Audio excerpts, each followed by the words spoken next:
শুভেচ্ছা সবাইকে স্বাগত সন্ধ্যার মাছরাঙা সংবাদে আপনাদের সঙ্গে আছি কাজী রওশনারা সাকি। শুরুতে গার্ডিয়ান লাইফ ইন্স্যুরেন্স সংবাদ শিরোনাম। দেশে আইনশৃঙ্খলা পরিস্থিতির দ্রুত উন্নতি ও আন্দোলনে গণহত্যার বিচার নিয়ে আলোচনা করেছেন অন্তর্বর্তী সরকারের উপদেষ্টারা। আজ উপদেষ্টা পরিষদের অনানুষ্ঠানিক বৈঠকে তারা বলেন, অন্তর্বর্তী সরকারের মেয়াদ নিয়ে কথা বলার সময় এখনও আসেনি। দ্রুত সব শিক্ষা প্রতিষ্ঠান খুলে দেয়া হবে বলেও জানান তারা। মুক্তিযুদ্ধ ও ভাষা আন্দোলনে শহীদদের প্রতিও শ্রদ্ধা জানিয়েছেন উপদেষ্টারা। স্বাভাবিক হচ্ছে দেশের বিভিন্ন থানার কার্যক্রম, পাল্টে যাচ্ছে দৃশ্যপট। সেনাবাহিনী ছাড়াও ছাত্র জনতা পুলিশকে অভয় দিচ্ছেন নিরাপদে কাজে ফেরার। এরই মধ্যে রাজধানীর অর্ধেকেরও বেশি থানায় কাজে যোগ দিয়েছেন পুলিশ। ঢাকার বাইরেও বিভিন্ন থানায় কাজে ফিরেছেন তারা।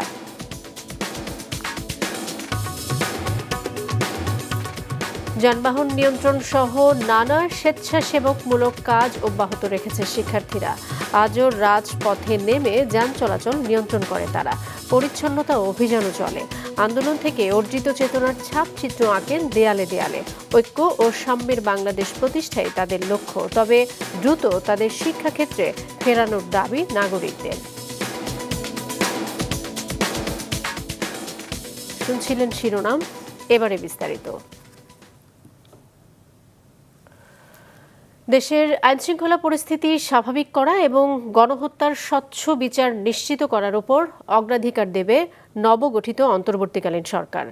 অনানুষ্ঠানিক বৈঠক শেষে বিকেলে উপদেষ্টা পরিষদের পক্ষ থেকে সাংবাদিকদের আরও জানানো হয়, রাষ্ট্র বিনির্মাণে প্রয়োজনীয় সময় শেষে নির্বাচন দেবে ডক্টর ইউনূসের নেতৃত্বাধীন এই অন্তর্বর্তীকালীন সরকার। আরও জানাচ্ছেন মাঝার মিলন। রাষ্ট্রীয় অতিথি ভবন যমুনায় রাখা হয়েছে প্রধান উপদেষ্টার বাসভবন। সেখানেই পুরো উপদেষ্টা পরিষদ অনানুষ্ঠানিক আলোচনায় বসেন। দীর্ঘ প্রায় 4.5 ঘন্টার আলোচনা চলে।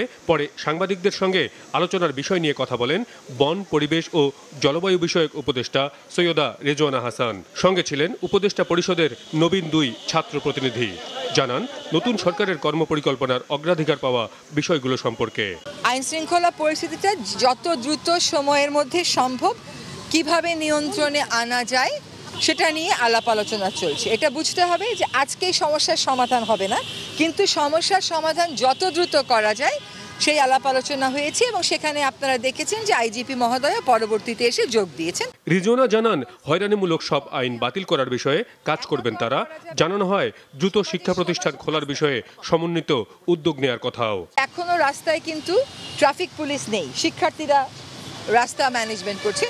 সেরকম প্রেক্ষিতে আমরা বলতে পারিনি যে আমরা কালই খুলে দেব, কিন্তু শিক্ষক সমাজের সাথে আলোচনা করা হবে, করে শিক্ষার পরিবেশ ফিরিয়ে এনে এবং আইন শৃঙ্খলা পরিস্থিতির সাথে সামঞ্জস্য রেখে যত দ্রুত সম্ভব শিক্ষা প্রতিষ্ঠান খুলে দেওয়ার চেষ্টা করা হবে। অর্থনীতিকে সচল করতে আর্থিক খাতের দুষ্টচক্র ভেঙে ফেলার কাজ শুরু হবে বলেও জানান রিজওয়ানা। কথা বলেন এই সরকারের মেয়াদ নিয়েও। কি রিফর্ম চান এটা না বুঝে তো আমি মেয়াদের কথা বলতে পারবো না। আর রিফর্ম যদি আপনারা না চান তাহলে আবার আরেক কথা। হ্যাঁ, কাজে এখনই মেয়াদ করে অস্থির হওয়ার কিছু নাই। আমরা সকলেই গণতান্ত্রিক দেশে একটা যাতে যাত্রা শুরু করতে পারি সেটার প্রস্তুতির জন্যই তো এই অন্তর্বর্তীকালীন সরকার। সেই প্রস্তুতিটা নেওয়ার জন্য যেটুকুন সময় দরকার শুধুমাত্র সেটুকুন সময়ই আমরা নিব। সরকার পরিচালনায় শিক্ষার্থী ও গণমানুষের সম্পৃক্ততা নিশ্চিত করার কথা জানান ডাক, টেলিযোগাযোগ, তথ্য প্রযুক্তি মন্ত্রণালয়ের দায়িত্ব পাওয়া নাহিদ ইসলাম। পুরো বিষয়টিকে পর্যবেক্ষণ এবং তদারকির জন্য ছাত্রদের ভয়েস থাকার জন্য ছাত্রদের জায়গা থেকেও উপদেষ্টা প্রয়োজন। সেই জায়গা থেকেই আমরা 2 জন ছাত্র প্রতিনিধি এই উপদেষ্টা প্যানেলে রয়েছে এবং পাশাপাশি আরও আমাদের ছাত্র প্রতিনিধিরা অন্যান্য উপদেষ্টাদের সাথে সহকারী হিসেবে সামনের দিনে কাজ করার সুযোগ থাকবে। সব খাতের উপযুক্ত পুনর্গঠনের জন্য সাংবাদিক সহ সব পেশাজীবীদের সঙ্গে আলোচনা চালিয়ে যাওয়ার কথাও জানান নতুন সরকারের উপদেষ্টারা। মাঝহার মিলন, মাছরাঙা সংবাদ, ঢাকা। অন্তর্বর্তীকালীন সরকারের প্রধান উপদেষ্টা ডক্টর মোহাম্মদ ইউনূস বিভিন্ন মন্ত্রণালয়ের দায়িত্ব বন্টন করেছেন। সকালে মন্ত্রিপরিষদ বিভাগের এক প্রজ্ঞাপনে এ সংক্রান্ত তথ্য জানানো হয়। প্রতিরক্ষা, সশস্ত্র বাহিনী বিভাগ, শিক্ষা, বাণিজ্য, সড়ক পরিবহন ও সেতু, ভূমি, তথ্য সম্প্রচার সহ গুরুত্বপূর্ণ ২৭টি মন্ত্রণালয় নিজের হাতে রেখেছেন মোহাম্মদ ইউনূস। এছাড়া ডক্টর সালিউদ্দিন আহমেদকে অর্থ ও পরিকল্পনা, ডক্টর আসিফ নজরুলকে আইন, ব্রিগেডিয়ার সাখাওয়াত হোসেনকে স্বরাষ্ট্র, আদিলুর রহমানকে শিল্প, হাসান আরিফকে স্থানীয় সরকার, তৌহিদ হোসেনকে পররাষ্ট্র, সৈয়দা রিজওয়ানা হাসানকে পরিবেশ মন্ত্রণালয়ের দায়িত্ব দেওয়া হয়েছে। এছাড়া শারমিন মুর্শিদ সমাজ কল্যাণ, আফম খালিদ হোসেন ধর্ম, ফরিদ আক্তার মৎস্য ও প্রাণী সম্পদ, নূরজাহান বেগম স্বাস্থ্য ও পরিবার কল্যাণ, নাহিদ ইসলাম ডাক ও টেলিযোগাযোগ, তথ্য প্রযুক্তি এবং আসিফ মাহমুদ যুব ও ক্রীড়া মন্ত্রণালয়ের দায়িত্ব পেয়েছেন।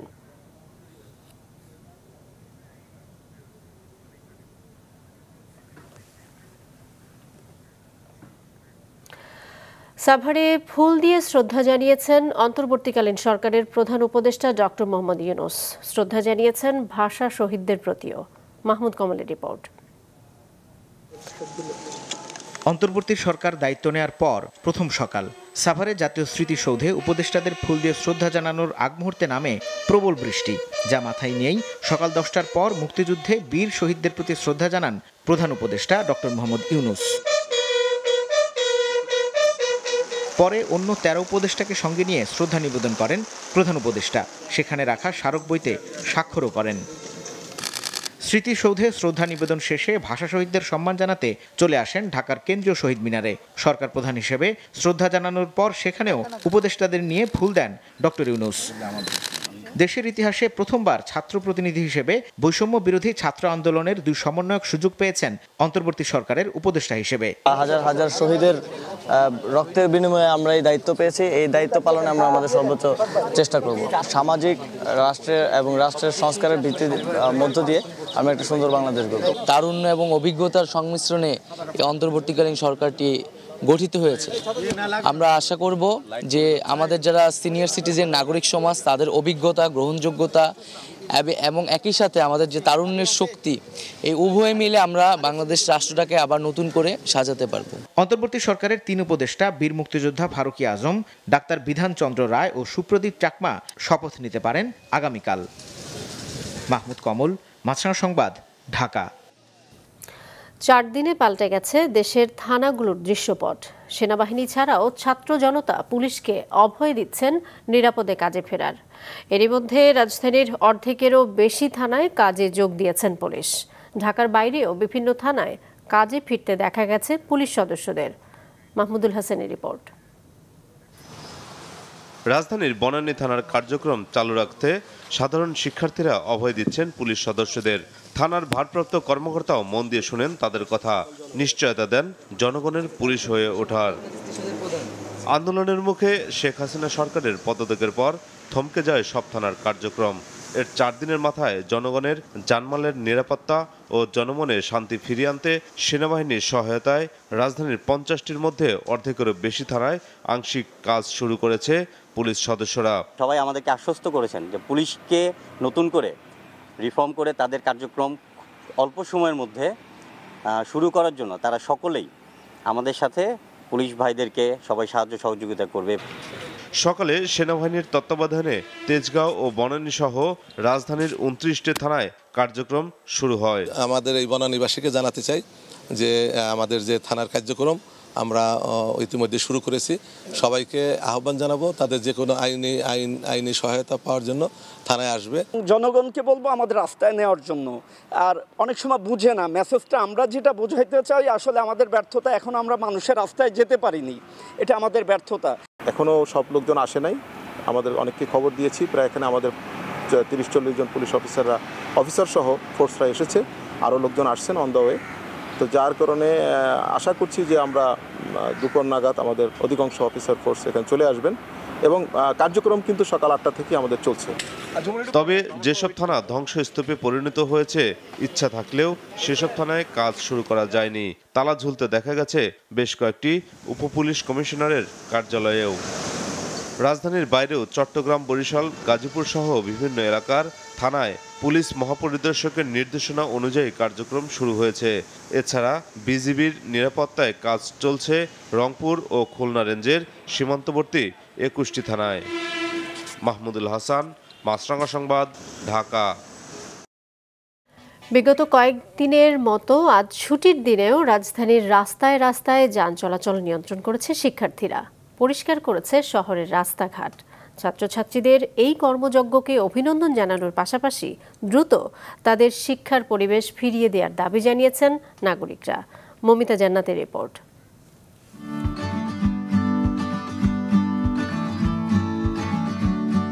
দেশপ্রেম ও মানবাধিকারের প্রশ্নে জেহাদ আন্দোলনে মুষ্টিবদ্ধ হয়েছিল সংস্কার ও বিনির্মাণের ক্ষেত্রে তা এখনও সক্রিয়। নতুন সময়ের উপযোগী দেশ গড়তে ট্রাফিক নিয়ন্ত্রণ থেকে শুরু করে পরিষ্কার পরিচ্ছন্নতা অভিযানে নেমেছে তারা। আন্দোলন থেকে অর্জিত চেতনার ছাপচিত্র এঁকে দিচ্ছে নগরের দেয়ালে দেয়ালে। আমার দেশকে আমি আমার মতো করে গড়ে নিতে চাচ্ছি। আজকে হয়তো আমরা মাঠ পর্যায় থেকে থেমে যাব, এখানে হয়তো আমাদের দেখবেন না, কিন্তু আমাদের কাজ চলতে থাকবে। ছাত্র জনতার অভ্যুত্থানের পর ভেঙে পড়া ট্রাফিক ব্যবস্থা মেরামতে প্রথম দিন থেকেই রাস্তায় রয়েছে স্কুল, কলেজ, বিশ্ববিদ্যালয়ের শিক্ষার্থীরা। সেই ধারাবাহিকতায় যানবাহনের শৃঙ্খলা নিয়ন্ত্রণে আজ ছুটির দিনেও ছিল শিক্ষার্থীদের চোখে পড়ার মতো উপস্থিতি। এ কাজে তাদের দক্ষতা অভিভূত করছে আইন শৃঙ্খলা বাহিনী, গাড়ি চালক ও পথচারীদেরও। আমরা অভিভূত, কারণ এটা খুবই শৃঙ্খলভাবে করা হচ্ছে। ট্রাফিক পুলিশের সাথে এদের কন্ট্রোল আরো ভালো। ডানের লেন ডানে, বামের লেন বামে, সোজার লেন সোজা। নগরীর দেয়ালগুলো সাক্ষ্য দিচ্ছে এই নবজাগরণের। 24-এর শহীদদের স্মরণ করার পাশাপাশি বৈষম্যমুক্ত যে বাংলাদেশের স্বপ্ন এ সময়ের তরুণরা দেখছে, রং তুলিতে সেই বার্তা তারা তুলে ধরছে শহরের দেয়ালে দেয়ালে। আমাদের বড় ভাইয়াদেরকে শহীদিতা দেখেছে, অবশ্যই তাদেরকে আমরা স্মরণে রাখবো। সেটা হোক ইতিহাসের পাতায়, সেটা হোক রঙের তুলিতে। তারা স্বতঃস্ফূর্তভাবে নিজে আসছে, আমাদের কাউকে ডাকতে হচ্ছে না। দেশের ক্রান্তিকালে জ্বলে ওঠে তারুণ্য রাজপথে নামে আপন কর্তব্য পালনে। এখন শিক্ষার্থীদের উজ্জ্বল ভবিষ্যৎ তৈরিতে আবার ফিরতে হবে ক্যাম্পাসে, পড়ার টেবিলে। দ্রুত সেই পরিবেশ তৈরির দাবি সাধারণ নাগরিকদের। প্রশাসনিক যে সুন্দর কাঠামো ব্যবস্থাটা তা নিশ্চিত হোক এবং স্টুডেন্টরা যার যার মতো যার যার পড়াশোনায় ফিরে যাক। রাজপথটাকে আন্দোলনের মাধ্যমে জয় করেছে, ভার্সিটিতেও তারা অনেক ভালো রেজাল্ট করবে, ভালো কিছু করবে। নবীনদের কর্ম উদ্দীপনা আর প্রবীণদের অভিজ্ঞতার আলোতে সঠিক পথের দিশা পাবে আগামীর বাংলাদেশ, সেই প্রত্যাশা এখন আপামর জনসাধারণের। মৌমিতা জান্নাত, মাছরাঙা সংবাদ, ঢাকা। ভোটাধিকার ও বাক স্বাধীনতা নিশ্চিত এবং মানবিক ও বৈষম্যহীন বাংলাদেশ বিনির্মাণে ঐক্যবদ্ধ জেগে ওঠা তরুণরা। তাদের প্রত্যাশা সম্মিলিত প্রয়াসে ঐক্য ও সাম্যের বাংলাদেশ প্রতিষ্ঠা। বিস্তারিত দাউদ হাসানের রিপোর্টে। বাংলার ইতিহাসে যখনই কোনো সংকট তৈরি হয়েছে, সামনে এসে দাঁড়িয়েছে ছাত্ররা। দীর্ঘদিন ক্ষমতায় থাকা আওয়ামী লীগ সরকারের বিরুদ্ধে সরকারি চাকরিতে কোটাসহ নানা বৈষম্য প্রতিবাদ দিয়ে শুরু করা এবারের আন্দোলন রক্তপাতের নানা বাঁক পেরিয়ে শেষ পর্যন্ত সরকার পতন ঘটালো। বিজয় ছিনিয়ে আনা তরুণরা ভবিষ্যতে কেমন বাংলাদেশ দেখতে চায় তা জানতে চাওয়া হয় তাদের কাছে। আমরা আমাদের যখন মতামত প্রকাশ করব, তখন যাতে আমাদের দুইবার ভাবতে না হয় যে আমরা এটা কি বলতে পারবো নাকি বলতে পারবো। ধর্ম নির্বিশেষে যেখানেই হামলা হচ্ছে আমরা তীব্র নিন্দা জানাই, আর আমরা সবাইকে রিকোয়েস্ট করতেছি যাতে সবাই এটার প্রতিরোধ করে। আন্দোলনের পর থেকে সড়ক পরিষ্কার ও ট্রাফিক ব্যবস্থাপনার কাজ হাতে তুলে নেয় তরুণরা। বলেন, জনবান্ধব প্রশাসন, ভোটাধিকার, বাক স্বাধীনতা, শিক্ষার মান উন্নয়নও চায় তারা। তাদের কাছ থেকে আমাদের এই ধরনের এক্সপেকটেশন থাকবে, কোনো প্রকার দুর্নীতি যেন না হয়। সাথে নতুন সরকার গঠনেও তরুণদের অংশগ্রহণের উপর গুরুত্ব দিয়েছে তারা। আমরা আসলে এটা প্রমাণ করে দেব যে এই স্বাধীনতাকে কিভাবে রক্ষা করতে হয়। আমরা শান্তি শৃঙ্খলা এবং দুর্নীতিমুক্ত একটা বাংলাদেশ চাই। তরুণদের এমন অবদানে সমর্থন জানিয়েছে দেশের বিভিন্ন শ্রেণী পেশার মানুষ। বলছেন, আগামীর বাংলাদেশ গড়তে তরুণদের বিকল্প নেই। তরুণরা যেভাবে এগিয়ে আসছে এটাতে বোঝা যাচ্ছে 100% ডেফিনেটলি এই দেশটা উন্নত করতে গেলে তরুণদেরকে 100% লাগবে। জুলাইয়ের কোটা সংস্কার আন্দোলন থেকে জন্ম নেয় ছাত্র জনতার গণ অভ্যুত্থান। এই অভ্যুত্থানের মুখে গত 5ই আগস্ট পদত্যাগ করতে বাধ্য হয় সরকার। জন্ম নেয় নতুন এক বাংলাদেশের। তরুণদের হাত ধরে নতুন এই বাংলাদেশ হবে বৈষম্যহীন, ঐক্য ও সাম্যের, এমনটাই প্রত্যাশা সকলের। দাউদ হাসান, মাছরাঙা সংবাদ, ঢাকা। সিন্ডিকেট আর চাঁদাবাজ মুক্ত বাজার ব্যবস্থা গড়ে তুলতে চান বৈষম্য বিরোধী আন্দোলনের কর্মীরা। রাজধানীর বাজারগুলোতে তদারকিতে নেমেছেন তারা। রঞ্জিবুল মিজানের রিপোর্ট। রাজধানীর বাজারে বেশ কয়েকটি নিত্যপণ্যের দর নিম্নমুখী। বেগুন, করলা, পটলের মতো দেশে উৎপাদিত বেশিরভাগ সবজি 50 থেকে 80 টাকায় বিক্রি হতে দেখা গেছে। 120 থেকে 180 টাকায় বিক্রি হচ্ছে আমদানি করা গাজর আর টমেটো। তবে দর নিয়ে মিশ্র প্রতিক্রিয়া ক্রেতা বিক্রেতাদের। এইখানে গিয়ে শুধু জিজ্ঞেস করেন যে 70 টাকার লাউ কেন 150 টাকা বিক্রি করেন। সবকিছুর দাম তো কমছে, মাছের দামও কমছে, তারপর মুরগির দামও অনেক কমছে। বছর জুড়ে চাহিদা থাকে পেঁয়াজের, সেই চাহিদার কথা মাথায় নিয়ে পেঁয়াজ আমদানি করা হয় ভারত থেকে। গেল কয়েকদিন আমদানি বন্ধ থাকায় কেজিতে 10 থেকে 15 টাকা বেড়েছে পণ্যটির দর, উঠেছে 110 থেকে 130 টাকায়। আর আদা রসুন বিক্রি হচ্ছে মাসখানেক আগের দামেই। দেশি পেঁয়াজ কেজিতে 12-14 টাকা বাড়ছে, আর ইন্ডিয়ানের পেঁয়াজ প্রায় 20 টাকা বাড়ছে। রসুন 220 টাকা, রসুন 220 টাকাই আছে, পেঁয়াজ 110-20 আছেই, কোনো কম নাই। খুব একটা স্বস্তি ফেরেনি মাছ মাংসে। গেল সপ্তাহের 160 থেকে 170 টাকায় বিক্রি হচ্ছে ব্রয়লার, আর সোনালির কেজি 280 টাকা। অপরিবর্তিত আছে মাছের বাজার, স্থিতিশীল চাল ডাল মুদি পণ্যের দর। এমন অবস্থায় নিত্য পণ্যের দর ক্রেতাদের ক্রয় ক্ষমতায় আনার দাবি সাধারণের। আমরা আশা করি যে সরকার বা যেটা গঠন করুক না কেন, সাধারণ মানুষ যেন কিছু কিনে খেতে পারে, নিত্য পণ্যের দাম যেন অবশ্যই কমায়। মাল স্টক করে রাখে, এদিকে বাজারে সাপ্লাই কম দিয়ে দাম বাড়ানো, এটা যাতে না হয় সেটা খেয়াল রাখতে হবে। গেল অর্থ বছরে দেশের সার্বিক মূল্যস্ফীতি ছিল 9%-এর বেশি, আর খাদ্যে প্রায় 10%। এমন বাস্তবতায় আলু, পেঁয়াজ, চিনির মতো নিত্যপণ্যের ন্যায্য মূল্য নিশ্চিত করতে চায় শিক্ষার্থীরা। তাই তো আজও বাজার তদারকিতে দেখা গেছে তাদের। আমরা ছাত্ররা সবসময় মাঠে থাকার চেষ্টা করব, কারণ আমাদের এই দুর্নীতিগুলো হচ্ছে দেখা যাবে আজকে আমাদেরকে দেখে তারা ভয় পেয়ে আছে, বাট দেখা যাবে কয়েকদিন পরে তারা আবার শুরু করবে। তো আমরা এই জিনিসটা যাতে না হয় সেদিকে নজর রাখবো। সবকিছুই আমাদের হয়ে যাবে ইনশাল্লাহ, একটু সময়ের অপেক্ষায় আমরা আছি। শিক্ষার্থীদের এমন দাবির সাথে একাত্মতা জানান সাধারণ মানুষ। রঞ্জিবুল মিজান, মাছরাঙা সংবাদ, ঢাকা। বাংলাদেশের মানবাধিকার ও গণতন্ত্র নিয়ে উন্নয়ন সহযোগীদের শঙ্কা কেটে গেছে। সবাইকে নিয়ে নতুন বাংলাদেশ তৈরি করতে হবে বলে মন্তব্য করেছেন বিএনপির স্থায়ী কমিটির সদস্য আমির খসরু মাহমুদ চৌধুরী। সকালে গুলশানে বিএনপি চেয়ারপারসনের কার্যালয়ে দলের মহাসচিব মির্জা ফখরুল ইসলাম আলমগীরের সাথে বৈঠক করেছেন ঢাকায় নিযুক্ত জাতিসংঘের আবাসিক সমন্বয়কারী গোয়েন লুইস। বৈঠক শেষে তিনি বলেন, বাংলাদেশের গণতন্ত্র প্রতিষ্ঠা ও অর্থনৈতিক উন্নয়নে অন্তর্বর্তীকালীন সরকারকে সহযোগিতা করবে জাতিসংঘ। সাংবাদিকদের প্রশ্নের জবাবে আমির খসরু মাহমুদ চৌধুরী বলেন, সবাই মিলে আগামীর বাংলাদেশ গড়ব, উন্নয়ন অংশীদার হিসেবে জাতিসংঘের সঙ্গে আলোচনা হয়েছে।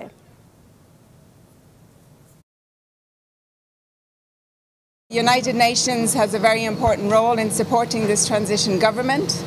So we're meeting all of our stakeholders and all of the parties involved and all of the civil society organizations to begin conversations about how the UN can support Bangladesh along the path for looking at a new investigation for what happened, path to reconciliation and advancing on our development priorities in the country. And of course, supporting until the new transition government can announce elections in the coming months. অন্তর্বর্তী সরকারকে স্বাগত জানিয়েছে ভারত, চীন, ইউরোপীয় union ও যুক্তরাষ্ট্র। সরকার গঠনের পরপরই গেল রাতে ভারতের প্রধানমন্ত্রী নরেন্দ্র মোদী প্রধান উপদেষ্টা হিসেবে শপথ নেয় ডক্টর ইউনূসকে স্বাগত জানান।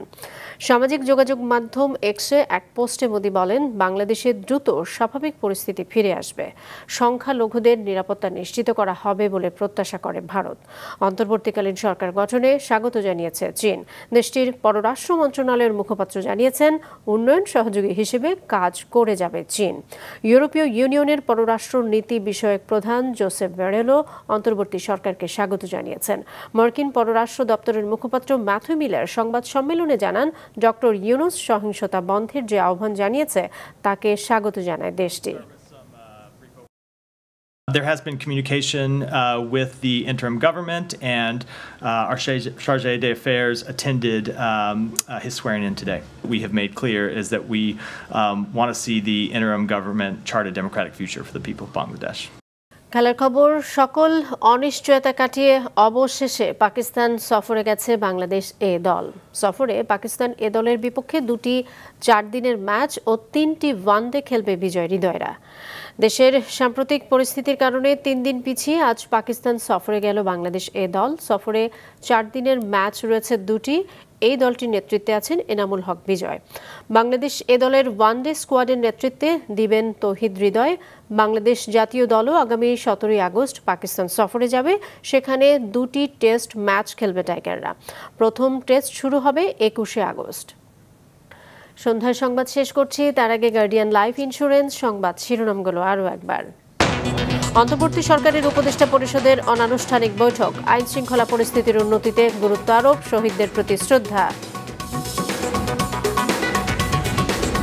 স্বাভাবিক হচ্ছে বিভিন্ন থানার কার্যক্রম, রাজধানীর অর্ধেকেরও বেশিতে পুলিশের কাজে যোগদান, ঢাকার বাইরেও কাজে ফিরেছেন তারা।